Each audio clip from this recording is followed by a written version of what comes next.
Hello students and welcome back to channel Siraj tech daily study. आज capital budgeting का lecture number 2 होगा, जिसमें हम कवर करेंगे नए points of capital budgeting. Start करेंगे आज का।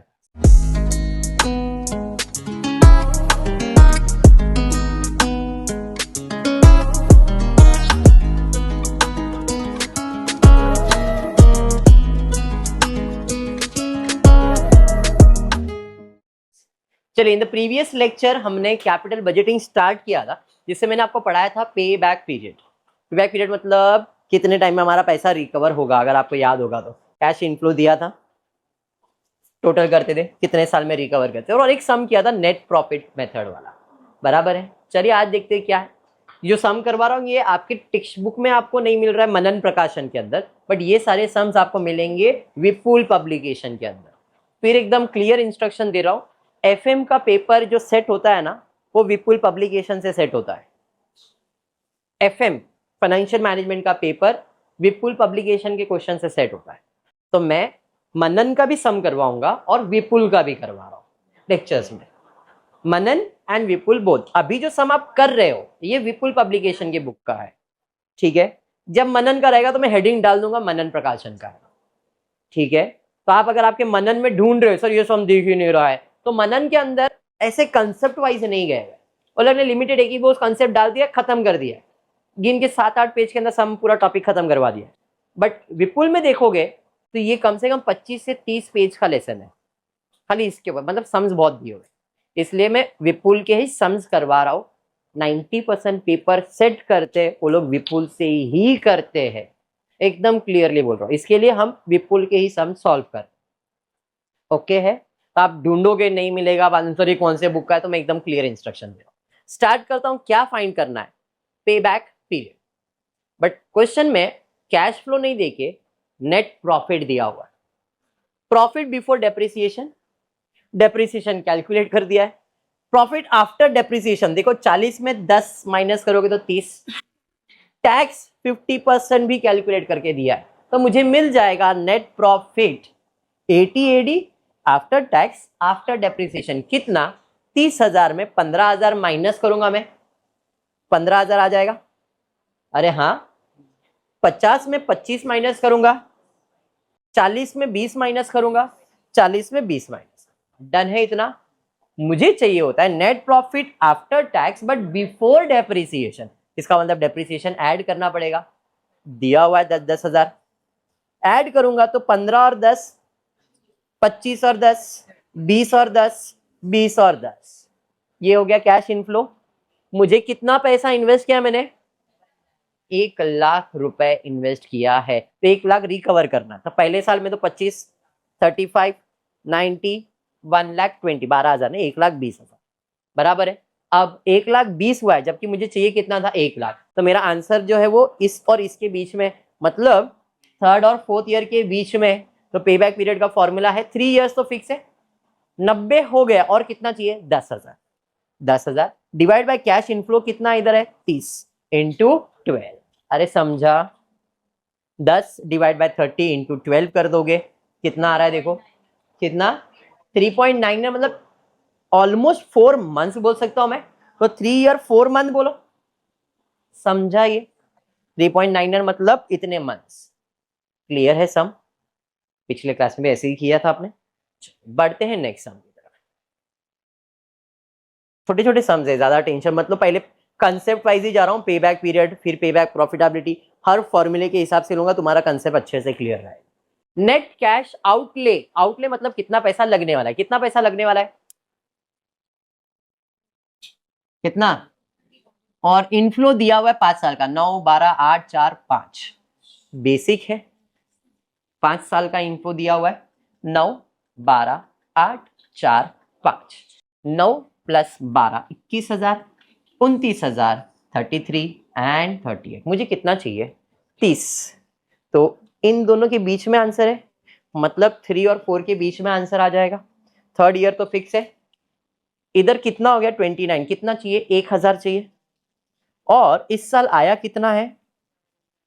8,000 नहीं, 4,000। हाँ, तो 4,000 इंटू 12 कर देंगे। कितना? 3.3 आंसर आया। तो 3 ईयर 3 डन है।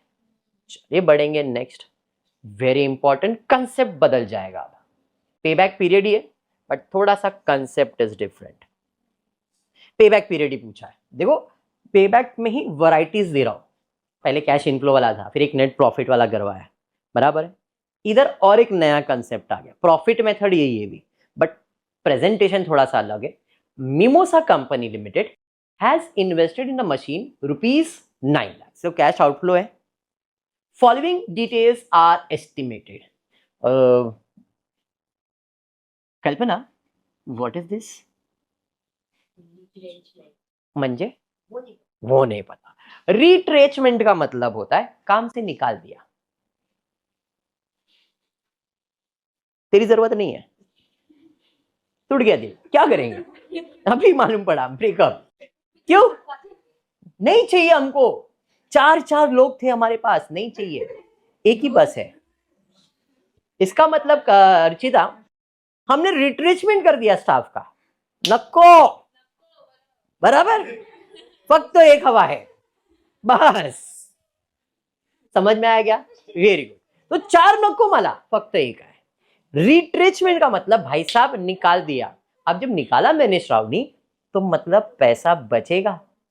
पगार दे रहा था मैं 4 स्टाफ को, कितना? 20,000 रुपए पर स्टाफ का पगार था, तो 4 स्टाफ का 80,000 रुपया बचेगा मेरा, @20,000, मतलब 20,000 रुपया दे रहे, हाँ या नहीं? तो एक स्टाफ का ही 20,000 होगा, तो 4 स्टाफ का कितना होगा? 80,000 मेरा बच जाएगा। मतलब 4 स्टाफ की जरूरत नहीं, मुझे एक ही स्टाफ की जरूरत है, तो एक स्टाफ को 20,000 नहीं, अब पगार कितना देना पड़ेगा? तो मतलब ये है कि एक इनकम दिख रहा है, एक एक्सपेंस दिख रहा है, तो इधर नेट प्रॉफिट अप्रोच आएगा। इनकम में से एक्सपेंस क्या करूंगा मैं? माइनस, तो नेट प्रॉफिट मिल जाएगा। डेप्रिसिएशन माइनस करूंगा, टैक्स माइनस करूंगा, डेप्रिसिएशन, उस कंसेप्ट को यहाँ पे फॉलो किया जाएगा। चलिए फिर स्टार्ट करते हैं। तो यहाँ पे सबसे पहला जो बच रहा है, सेविंग बच रहा है, मतलब इनकम। इनकम कितना हो रहा है? तो 4 स्टाफ का पगार बच रहा है, कितना? 20,000 इंटू 4, 80,000 पगार बच गया। खर्चा हो रहा है, ये तो एक्सपेंसेस है। सेविंग इन वेस्टेज, ये 4 स्टाफ बहुत वेस्टेज कर रहे थे, निकाल दिया, बच गया सेविंग। कितना हुआ? 40,000 रुपए सेविंग हो गया, 40,000 सेविंग हो गया। सब 10,000, अरे सबर, ये समझ में आ गया। सेविंग इन मेंटेनेंस, भाई इनको निकालने से मेंटेनेंस का भी खर्चा बच गया, मेंटेनेंस का भी खर्चा बच गया। तो ये सेविंग और ये भी सेविंग है, तो अपने 3 सेविंग्स मिल गए। खर्चा आ रहा है, खर्चा मतलब ये 2 खर्चा है, और कुछ है क्या? तो भाई एक्सपेंसेस, टोटल ऑफ सेविंग कितना हो गया? 1,30,000। अरे हाँ ना, एक्सपेंसेस में एक स्टाफ को पगार देना पड़ेगा 40, इलेक्ट्रिक बिल भरना पड़ेगा 15, मतलब 55 का खर्चा है। 1,30,000 में 55 माइनस कर दूंगा मैं, तो मेरा नेट प्रॉफिट यानी कि कैश इनफ्लो आ जाएगा 70। कोई टैक्स बोला है? Ignore tax. डेप्रिसिएशन इग्नोर दोनों करने बोला है, मतलब ये मेरा आंसर रहेगा। कितना कैश इनफ्लो? तो हर साल मेरा प्रॉफिट कितना रहेगा? 75। कितना पैसा चाहिए? तो 9 लाख को डिवाइडेड बाय किया है ना ऐसा सम, 9 लाख डिवाइड बाय 75, समझ में आ गया सब? तो मेरा कैश इनफ्लो 12 साल में रिकवर होगा। डन है सम? कंसेप्ट क्लियर हुआ? चलिए तो कंसेप्ट क्लियर कर दो। क्लियर हुआ ना कंसेप्ट? सेम, 3 अलग मशीन, सेम।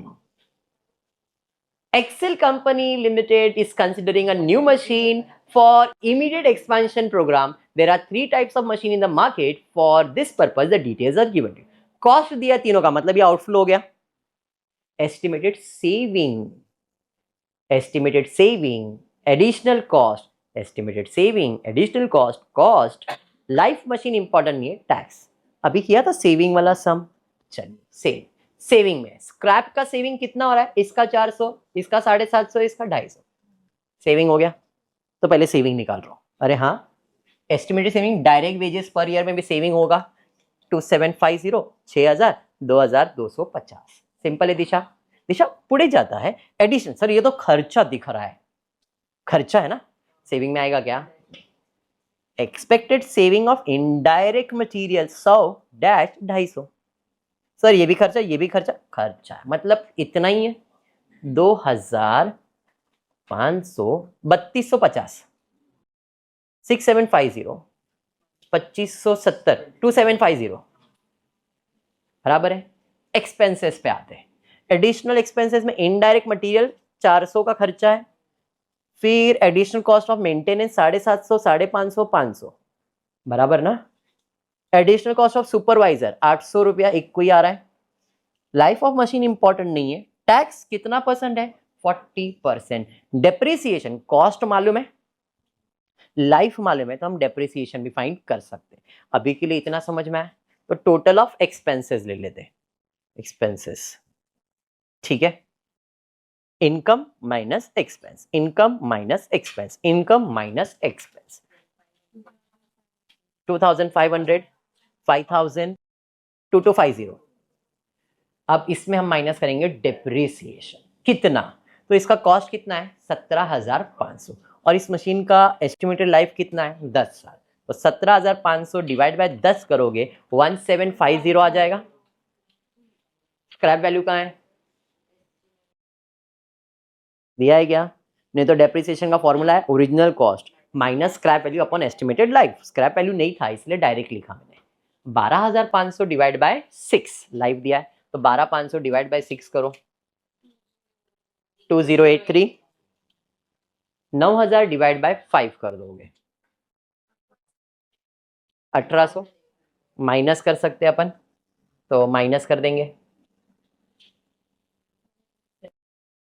कितना? 750। फिर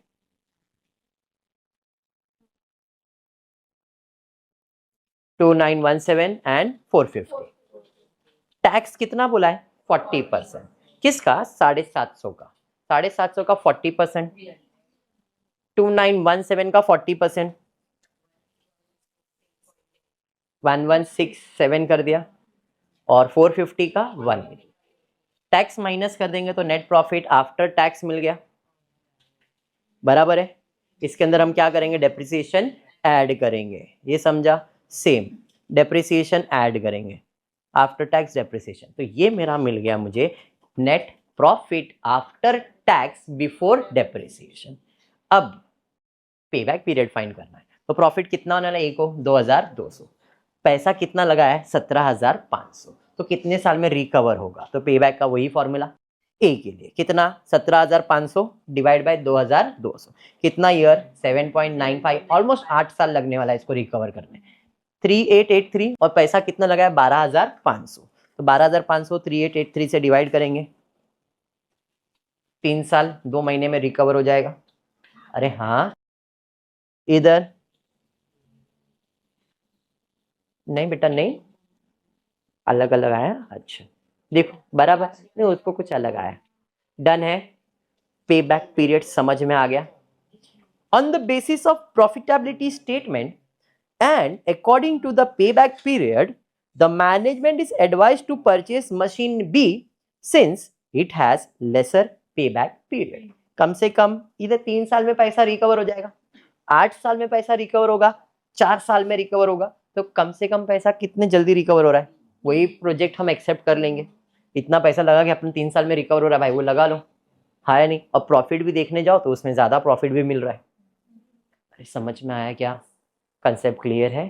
तो आज की क्लास को इतना ही रखते।